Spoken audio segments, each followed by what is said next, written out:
wonder who is the source when it came to the Islamic as well as modern day sciences? Who was seen as the colossus of Islamic knowledge? The life of which individuals offers many lessons in jurisprudence, theology, ethics, and philosophy? To find out, Sayyid Hussein Qazwini is joining us tonight to shed some light upon the life of our fifth Imam, seventh infallible Imam Mohammed AlBaqir, peace and blessings be upon him. Respected viewers, my dear guests, Assalamu alaikum wa rahmatullahi wa barakatuh. Welcome to tonight's episode as we rejoice and celebrate the birth anniversary of Imam Muhammad AlBaqir. So for this reason, I would like to congratulate you as well as congratulate Imam Sahib al-Asr wa Zaman. May Allah hasten his reappearance, the Ahlul Bayt and our pious scholars on this very auspicious occasion. As I mentioned, Sayyid Hussein Qazwini is joining us tonight. So, Assalamu alaikum, Sayyidina. Alaikum assalam wa rahmatullah. Allah khalikum, inshallah. How are you? Alhamdulillah. Alhamdulillah, Rabbil Alameen. I would like to congratulate you on this very auspicious occasion. Likewise. Allah yasalamkum, inshallah. Now, Imam AlBaqir alayhi salam, if one was to analyze his life, unfortunately, it has been understudied in various aspects. One of the aspects, I don't want to go deep into this, but whenever Imam AlBaqir is mentioned, his father or his son is mentioned. When you say Imam AlBaqir, they always talk about Imam al-Sajjad. When you say Imam AlBaqir, they always talk about Imam al-Sadiq alayhi salam. They don't give so much credit to this individual, although he offered so much, as inshallah we'll get to touch upon in these upcoming nights, inshallah. Now, to begin it off, we see that the crystallization of Islamic knowledge and the Islamic wisdom, if you will, occurred during the time of Imam AlBaqir alayhi salam. Before we get into that even, how is Imam AlBaqir seen in the viewpoint of Sunni scholars? What do they say about him? أعوذ بالله من الشيطان الرجيم بسم الله الرحمن الرحيم الحمد لله رب العالمين وصلى الله على سيدنا محمد وآله الطيبين الطاهرين. السلام عليكم ورحمة الله to you, my dear brother, my dear viewers. Something that I saw a couple of days ago, not on Imam AlBaqir, but on Imam Musa ibn Ja'far al-Kadhim. I saw a tweet by Al-Azhar. Wow, in Egypt. Yeah, Al-Azhar University. They have a Twitter account. I saw a tweet by them. They usually tweet about some of the Sahaba, some of the Tabi'een, and famous Muslim figures in history. They tweeted about Imam Musa ibn Ja'far, which was strange. Yeah. It was good. But they defined him as such. Min ruwat al-hadith, Musa ibn Ja'far. They defined him as a narrator, as one of the narrators of hadith. And that very much offended me. That the way they saw Imam Musa ibn Ja'far as a regular narrator. Now, some might see Imam AlBaqir, of course not followers of Ahlul Bayt. We followers of Ahlul Bayt, we see Imam AlBaqir as an infallible Imam, who has the right, who has the authority to legislate laws. Yes. In fact, his name, Baqir, comes from Baqar al-Ilm. He split the knowledge. Split through knowledge. Yeah. And spread knowledge, and so on and so forth. But how do the others view him? We might know Imam AlBaqir, but others don't know Imam. Others might not know Imam AlBaqir, and even us, even his followers, how much do we know about Imam AlBaqir? As you said, if we talk about Imam AlBaqir, we either talk about his father or his son. We rarely give him attention. So I thought, what do others think about Imam AlBaqir? What have others said about Imam AlBaqir? Was he someone that was random person, not known, or people knew his value? So, for example, we see that he had a lot of respect. He was recognized. He was recognized for his knowledge, for his wisdom, for his patience, for his acts of worship. He was known as a special character, but unfortunately they don't call him an imam. They recognize his qualities as an imam, but they don't call him an imam. For example, in Bihar al-Anwar, Al-Alam al-Majlisi, volume 11, page 82, he narrates from Abdullah ibn Ata al-Makki. Yeah. This is a well-known Sunni figure. He says, ما رأيت العلماء عند أحد قط أصغر منهم عند أبي جعفر محمد بن علي al-Hussein. He says, I haven't seen scholars shrink as midgets, not physically, Yeah. but Mentally. mentally, intellectually. They become midgets in the presence of anyone, like I saw them become midgets in the presence of Imam al-Baqir. In the presence of Imam al-Baqir, a top scholar will see him as a preliminary student Wow. who has recently entered school. And he says, وَلَقَدْ رَأَيْتُ الْحَكَمْ ibn عُتَيبة مع جلالتي في القوم بين يديه كأنه صبي بين يدي معلمه. He says, I saw Al-Muhakkam ibn Utayba, who's a big scholar, like a small child in the presence of Al-Imam Al-Baqir. This is one incident. In another case, Abdul Malik ibn Marwan, the famous Umayyi Khalifa, he asked the governor of Medina. Abdul Malik ibn Marwan is in Damascus. He's in Sham. He asked the governor of Medina to send him Al-Imam Al-Baqir Shackled. with his hands tied, and in a disgraceful manner. His governor, he wrote him, he told him, Ya Amir al-Mu'mineen, he calls him Ya Amir al-Mu'mineen, I don't mean to disrespect you, nor do I mean to disobey you, but I have to advise you that the one that you're asking me to send with his hands tied, this person is the most noble person on earth. And there is no one as humble and as pious and as righteous and as knowledgeable as him. Wow. And I haven't seen anyone kinder than him. Anyone with acts of worship better than him.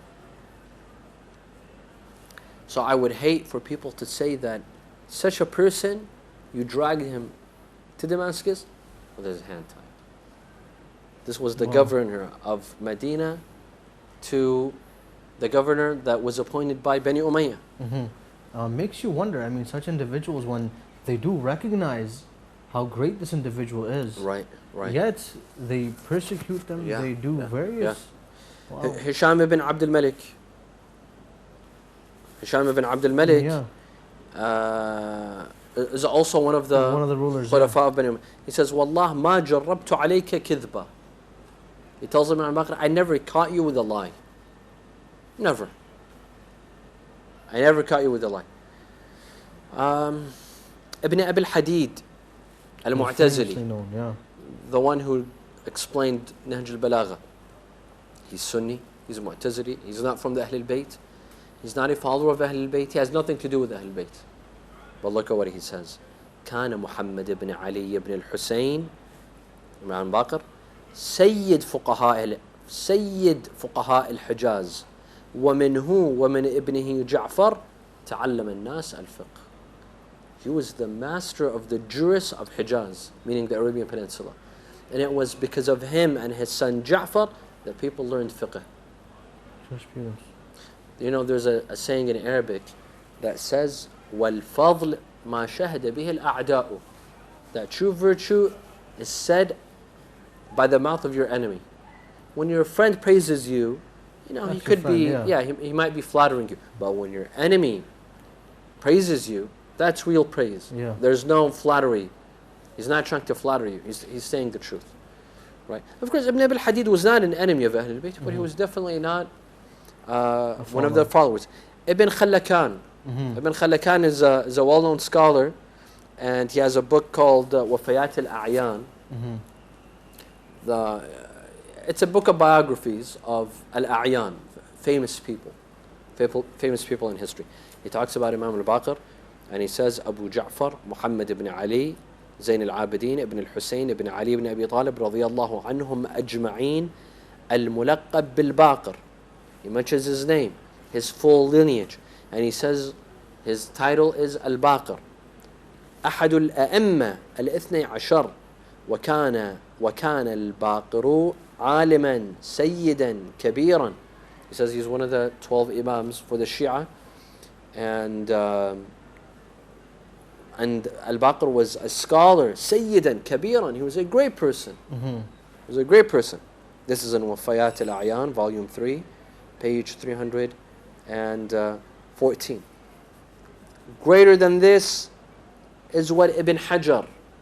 Ibn Hajar is a staunch enemy of the Shia. Yeah. He calls us Rawafid. He doesn't even call us Shia. A staunch enemy of the Ahl Bayt. In his book الصواعق المحرقة. الصواعق المحرقة في الرد على I believe الروافض وأهل الزندقة. يعني he wrote his book as an anti-Shia book. Wow. In this book he talks about Imam al-Baqir, وارثه أي وارث الإمام زين العابدين منهم عبادة وعلما وزهادة أبو جعفر محمد الباقر. Wow. The heir of Imam Zain al-Abidin with knowledge, the heir of his knowledge, the heir of his worship, the heir of his asceticism is Muhammad al-Baqir. And he was called Baqir min Baqir al-Ard, أي شقها وأثار مخبأتها ومكامنها. He's saying why he was called Imam al-Baqir. فذلك هو أظهر من مخبآت كنوز المعارف وحقائق الأحكام والحكم واللطائف.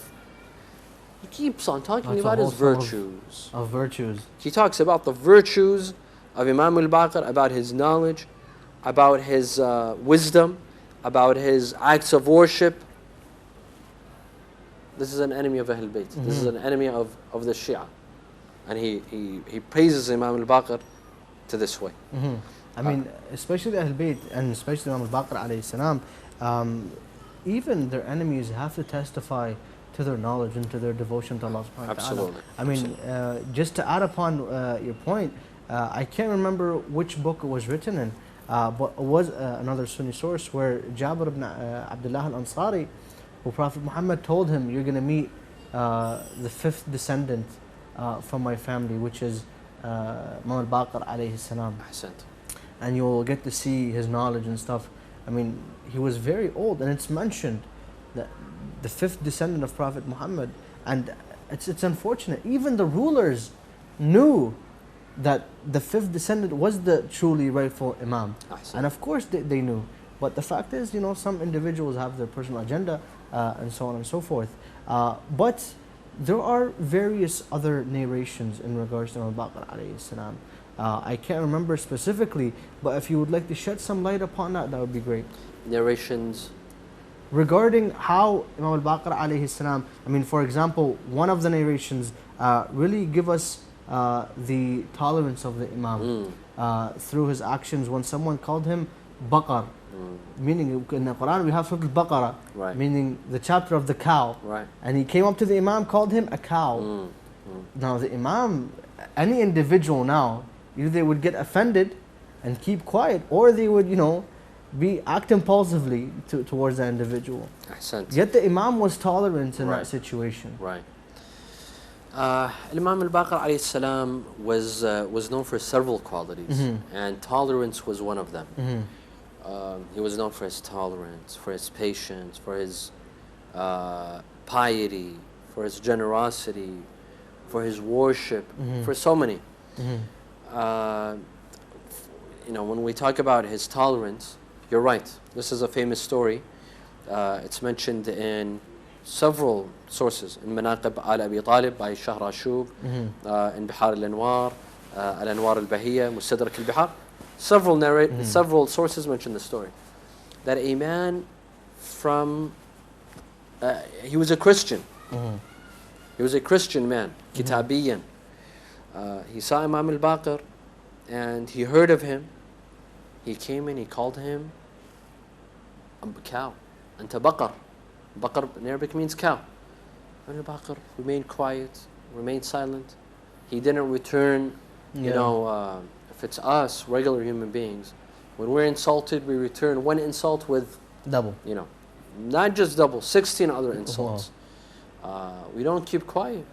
It's part of human nature that you become defensive. Yeah. But Ahl al-Bayt really taught us akhlaq, really taught us akhlaq. That you control your anger, you don't return the insult. Here you discover people's akhlaq. Definitely. Not by saying, I am this, I am that, do this, do that. Right now I could sit behind the screen now and tell people do this and do that. It doesn't show my akhlaq. I'm just preaching. It shows my akhlaq when I start implementing what I preach. Of course, definitely. Imam al-Baqir and all the imams, you see their akhlaq from how they behaved, not what they said. Now people forget what you say, but they'll never forget what you did. So he called the imam, and he told him, Anta Baqar. Wow. You're a cow. Imam al-Baqir, he remained quiet, and very calmly, he said, no. Ana Baqir. Ana Baqir, not Baqar. Basically, He corrected him. he corrected him. Yani he's giving him the benefit of the doubt. That perhaps, you didn't pronounce my name correctly. I'm not Baqir, I'm Baqir. He gave him the benefit of the doubt. The man, the Christian man, he continued.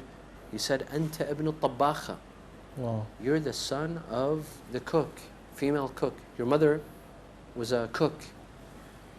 As if that's An insult. as an insult. So what? It's a profession. It's a job. He was trying to insult the imam. The imam was not insulted. He said, ذاك حرفتها. That's her profession. That's not an insult. Is she committing a crime? Is she committing a sin? Is she killing anyone? No. ذاك حرفتها. You're not insulting her by saying that. Apparently he was trying to, instigate. He was trying to get the imam to get angry. Yeah. But nothing was working. He called him a cow, didn't work. He told him your mother is a cook, that didn't count. No. He went at him again. I'm sorry? He went at him again. He went at him again and he went on a step further. He said, Anta ibn al-Sawda al-Zanjiyya al-Badhi'a. Wow. You're the son of the black, in English we call it the N-word. Yeah. Zanjiyya, That to be it's a racial. translation of the N-word Yeah. in English. So you're the son of the black female, and he said the N-word, basically. Al-Badhi'a. Badhi'a is it's translated as, someone that pushes you off because of their looks, because of their, maybe ugly. It's not exactly ugly, but it's something repulsive. Yeah. Wow. That your mother was a black female, N-word, and she was repulsive. Very, very cruel. Very cruel. If that was us, wow. Imagine someone that speaks about your mom. No one takes that. No one is more special to us than our mothers. Wow. Right?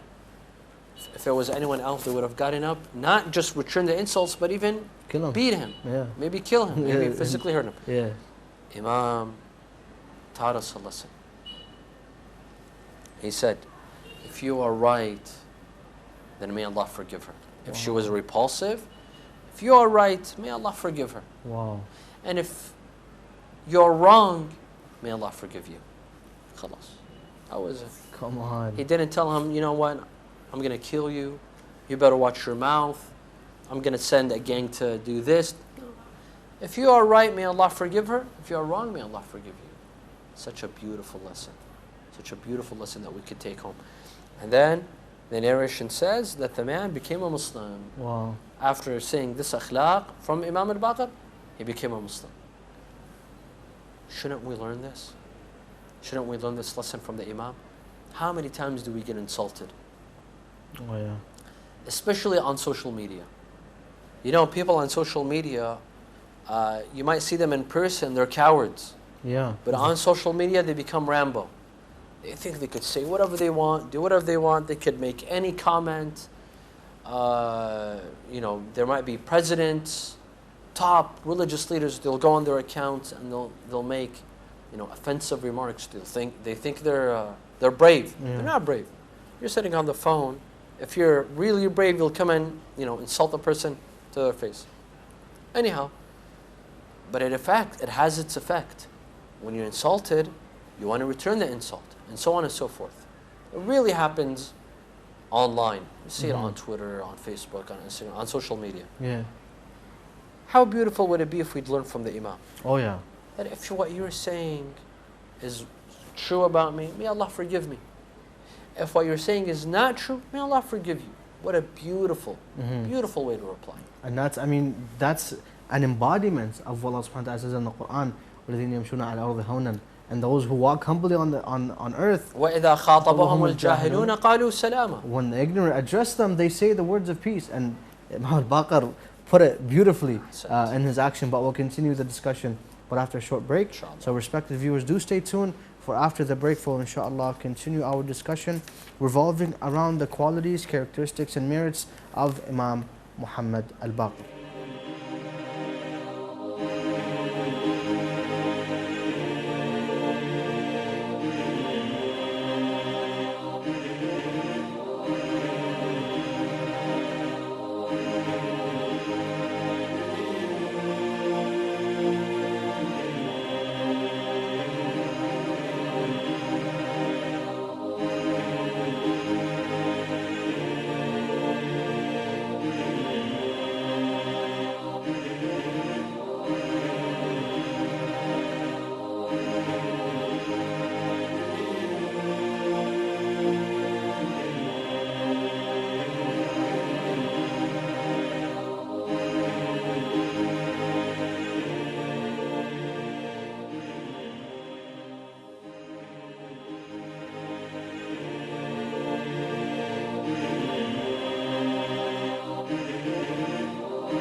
Respected viewers, brothers and sisters in Islam, Assalamu alaikum wa rahmatullahi wa barakatuh. Welcome to the second part of today's episode. Now, before the break, we did touch upon the viewpoint of various scholars of various faiths. What have they stated about Imam al-Baqir alayhi salam? And we got to the point of talking about his characteristics and qualities. This was discussed with my dear guest, Sayyid Hussein Qazwini. Welcome back, Sayyidina. Thank you very much. Allah salimkum. Now, before the break, we did touch upon his tolerance. And we touched upon to what extent does an individual have tolerance? I mean, forbearance for Imam al-Baqir to be insulted in a way, and insulting the mother, as we mentioned, something very very hard to hear and to bear. Yet Imam al-Baqir alayhi salam took it in and showed the opposite. He showed a peaceful response, if you will. Now, for patience, we find Imam al-Baqir alayhi salam being patient in various times. I mean, even from he was little up until his old age. Although he, for example, when they said they want him to bring him in, they want to cuff him. When Al-Hajjaj bin Thaqafi was in Medina, he also persecuted the Imam. Yet he was patient. To what extent was he patient? First of all, we have to put things into perspective and know the context of what was happening during the days of Imam al-Baqir. Imam al-Baqir alayhi salam, he succeeded Imam Zayn al-Abidin. Imam Zayn al-Abidin, he came after Imam Hussein and the day of Ashura. These were very difficult times for the Ahlul Bayt during Bani Umayyah's time. The Imams were not only kept out of power, but first of all, they were persecuted. Their followers were persecuted. There were spies checking on the Imams, who enters their house, who leaves their house, who do they meet with. Very strict conditions, very tight conditions. They didn't have freedom to go wherever they'd like. They were kept under control. This is one. Two, Imam Zayn al-Abidin and Imam al-Baqir were living at a time when the official state, it was one of their policies was to curse Ali ibn Abi Talib, Fatima al-Zahra, and Al-Hasan al-Hussein. this would happen every Friday in Friday sermon, Khutbah al-Jum'ah. Imam AlBaqir was right there in the city. He could hear his fathers, his grandfather, his father being cursed. His grandmother, Fatima Zahra, being cursed. This is not easy. This requires a lot of patience. To being cursed and to have your fathers and grandfathers being cursed. Many of their companions were persecuted. Some of them were killed. Some of them were jailed. It's like living in Iraq during Saddam's time. Imagine how difficult it was. Imagine how difficult it was. It's the same conditions. Bani al-Umayyah, Saddam, they're all linked in a way. Yeah, they're all linked, and their faces to the, same coin but different faces. Right? Imam AlBaqir was patient. He was very political. He was very diplomatic. He knew how to keep Shi'ism alive, to save Shi'ism, to save the Shia, and that required a lot of patience. This is, for the general situation. When we come to specific details in his life, we see that Imam AlBaqir was very patient. One narration states that one day Imam AlBaqir was sitting with a group of his companions. One of the workers at his house, he came and he whispered something in his ear. Imam AlBaqir, he nodded, and then he said, Alhamdulillah ala ma a'ta, wa lahu ma akhadh.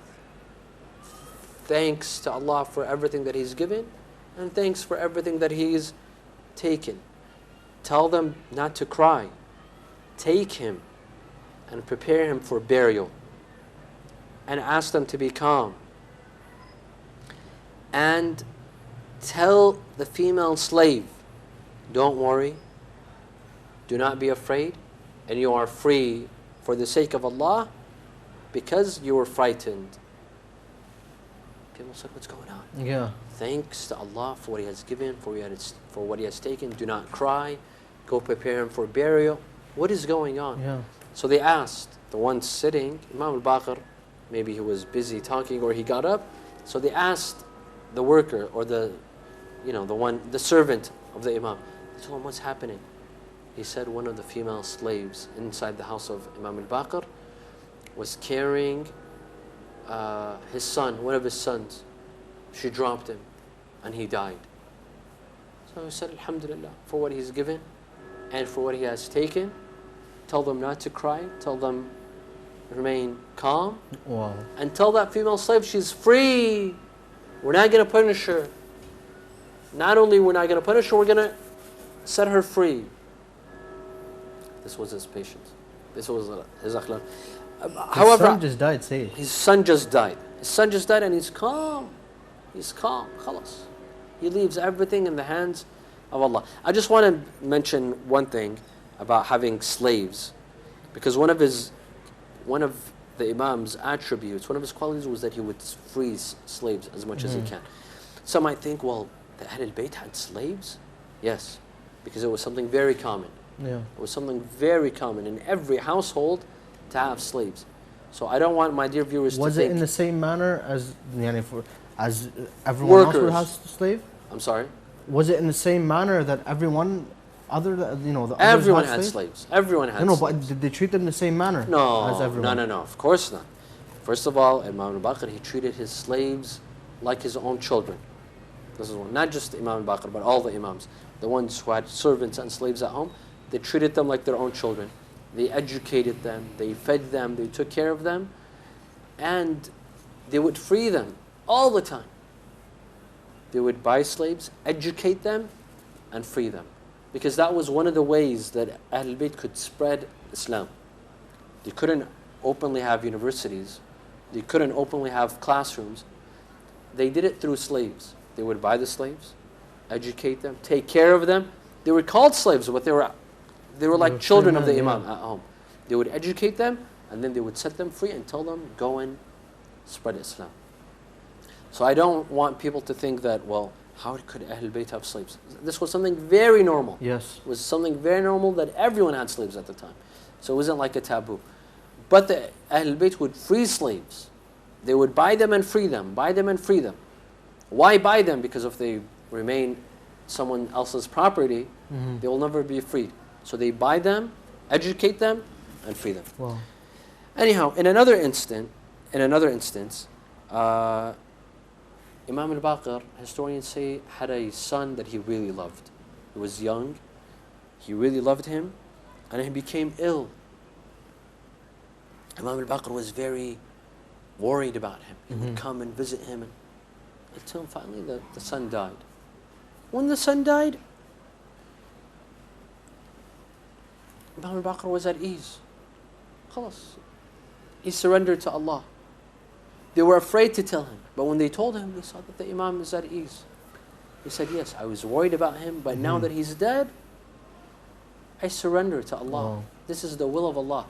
He decided to take him. Khalas. He said, Inna nad'u Allah fima yuhib. We ask Allah to do what He wants. طيب. فإذا وقع ما نكره.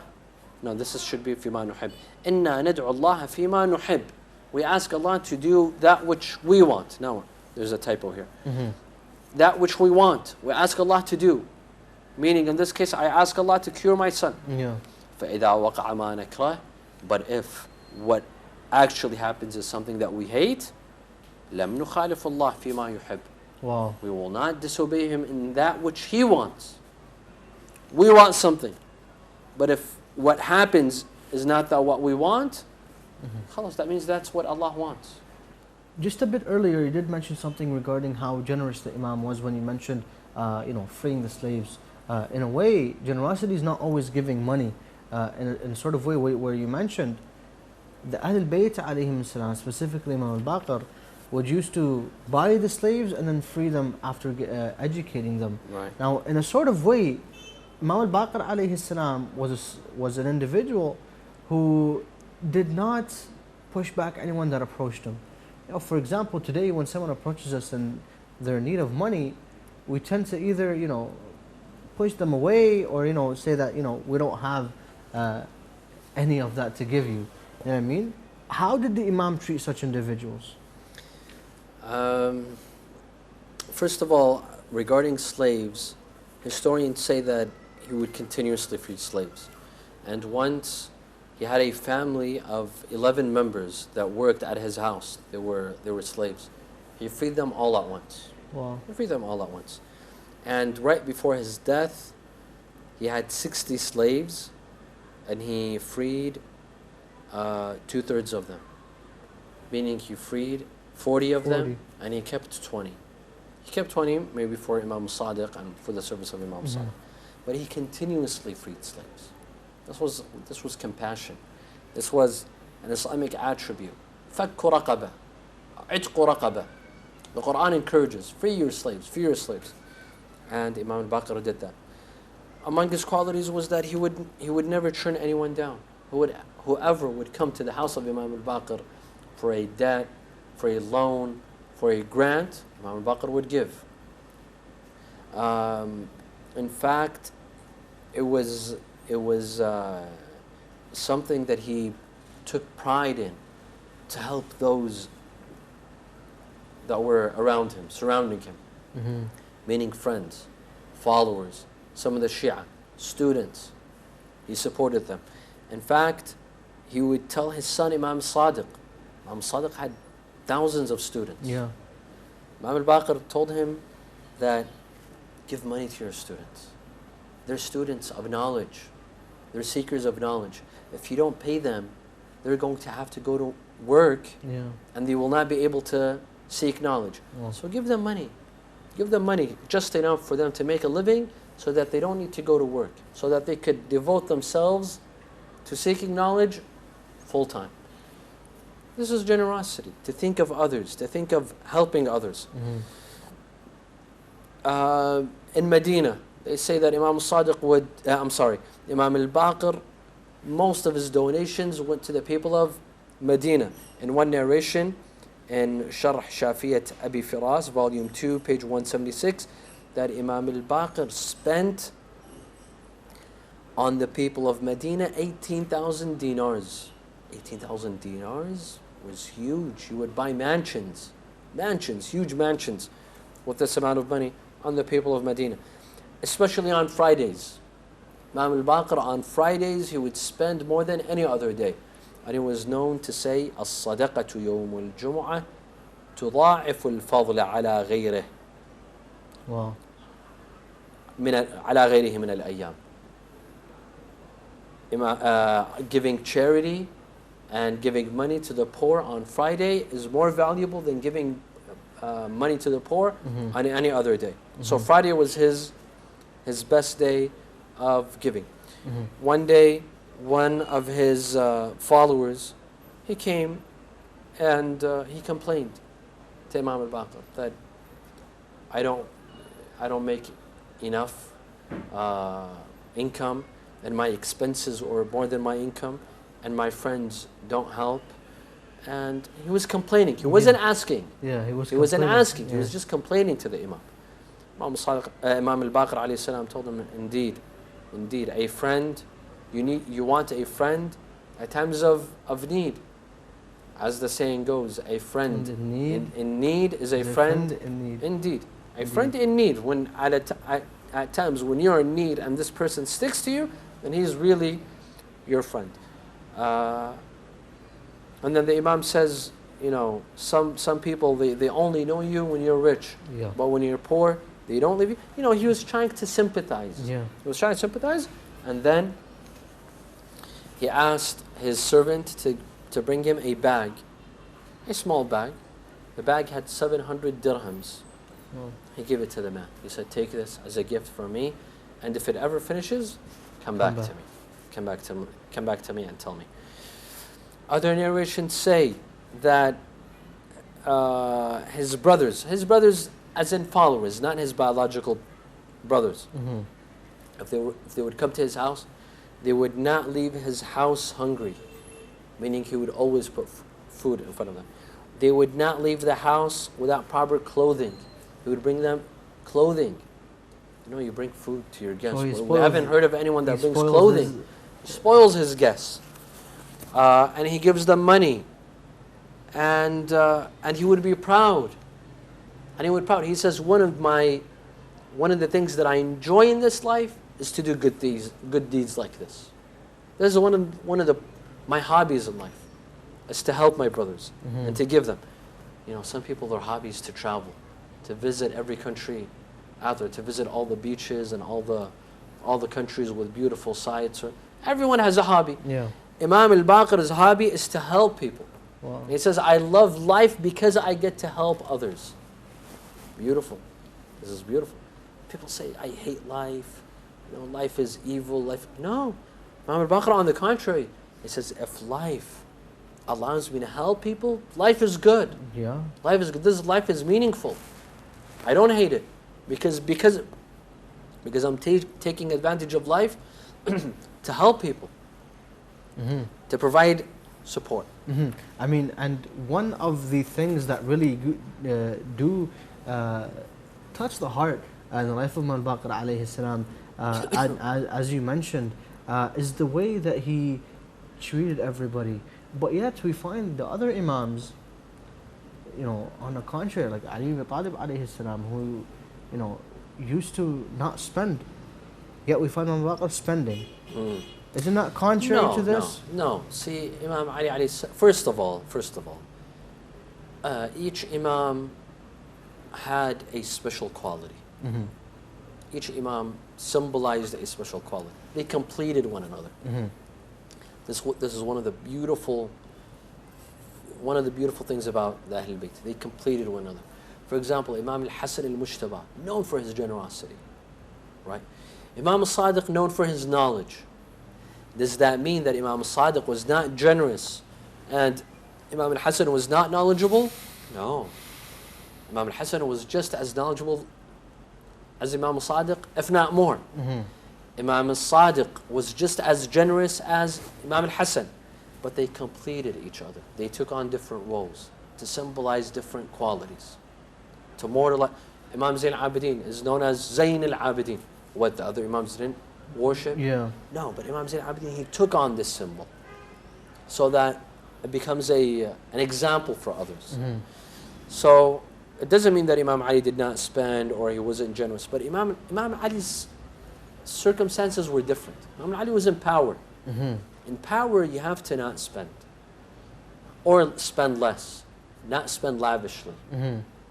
Spending is a quality when you're not in, is a good quality when you're not in power, but when you're in power, no. You have to spend less because this is not your money. It's other people's money. You have to imply it's other people's money. So Imam Ali, in power, he didn't have lavish spending. Nothing. He didn't spend on himself because it's Muslims' money. He had to be very careful with it. But at the same time, at night, Imam Ali alayhi salam, he would, go under disguise. He would wrap his head. People would not recognize him, and he would go door to door, give, take bread, take clothing, take food from door to door. So you see this quality, in the life of Imam Ali as well, but maybe in the life of Imam Baqir it was more so. They complete one another. The roles completed each other. It's good that we clarified that. We do have a couple of minutes, and also what is related to tolerance and to patience is the aspect of worship. Because if an individual is patient, it really makes him grow, and when an individual grows, he gets connected to Allah subhanahu wa ta'ala in a better way. If you can talk about the worship of Imam Baqir just within a couple of minutes. Sure. I might not get a chance to finish, but we could give some aspects. Imam Baqir alayhi salam, narrators say that when he would stand to pray, his face would turn pale. His face would turn pale out of fear of Allah Azza wa Jalla, out of due to his concentration. When you go visit someone important, you're nervous, right? If we're told that we're going to visit one of the top Maraja, or the president, or a king, you'd get nervous. You're visiting someone very important. But when it comes to our salah, we could care less. Imam al-Baqir was the opposite. He wouldn't care to meet a president or a king, but when it was time to meet Allah subhanahu wa ta'ala, because salah is what? Salah is standing in the presence of Allah. It's speaking to Allah. The Imam would get nervous. The Imam, he's an infallible Imam, he would get nervous at times of salah. As for us, subhanAllah, our salah, I don't know, will Allah accept it, not accept it? We don't even know what we're saying. We don't pay attention. We don't concentrate. That is why, we make so many mistakes in our salah, not on purpose. Not that we don't know how to pray, because our mind is somewhere else. All of a sudden, I don't know. Am I in the third rak'ah, or am I in the fourth? Or am I in the fifth? Because we don't pay attention. If we thought of salah as standing in the presence of Allah, right now Allah is listening to me. Allah is listening to what I'm saying. We would take it more seriously. We would concentrate in salah.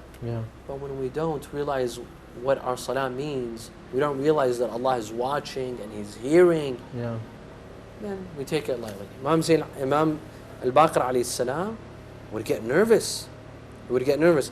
And according to some narrations, that Imam al-Baqir would pray, and aside to the wajib prayers, the mandatory prayers, he would pray 150 rak'ah every day. He would offer prayers. When I think of our lives, we barely do the wajib prayer.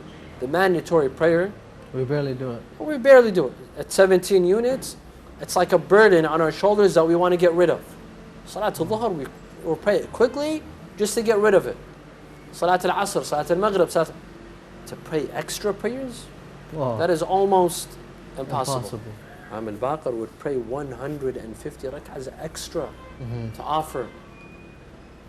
What a big difference between him and us. Hopefully, inshallah, we can, get to learn more about his life, that we can actually take him as a role model. I would like to thank you very much for joining us tonight. We will, inshallah, continue our discussion tomorrow, also revolving on the life of Imam Baqir alayhi salam. Once again, I do thank you for joining us tonight. Respected viewers, thank you very much for joining us tonight. Hopefully we can learn from the life of Imam al-Baqir alayhi salam how to become individuals who are tolerant, who are patient, who are generous, and who devoutly worship Allah subhanahu wa ta'ala. Thank you very much once again. Wassalamu alaikum wa rahmatullahi wa barakatuh.